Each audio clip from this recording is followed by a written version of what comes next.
Setelah sempat melarikan diri, tersangka pelaku penganiayaan terhadap seorang pengemudi becak di Batubara, Sumatera Utara yang videonya viral di media sosial akhirnya ditangkap polisi.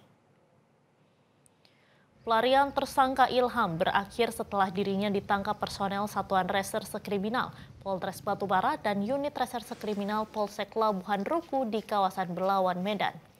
Kini pria berusia 39 tahun itu masih menjalani pemeriksaan di kantor polisi dan hanya bisa menyesali perbuatannya.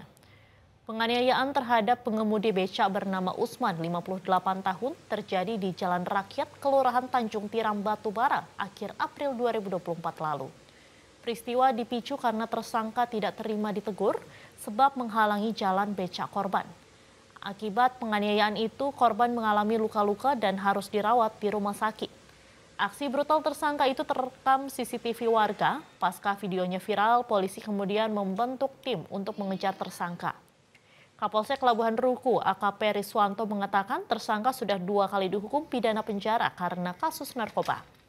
Kini tersangka kembali terancam hukuman 5 tahun penjara karena kasus penganiayaan tersebut.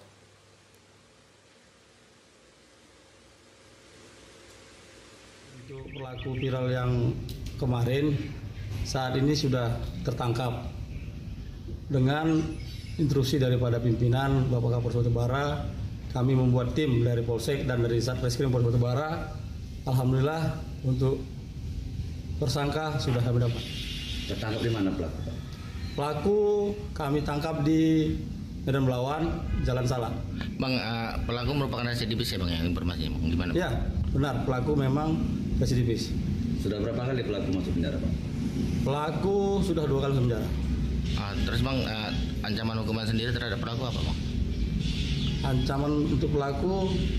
Jelajahi cara baru mendapatkan informasi. Download Metro TV Extend sekarang.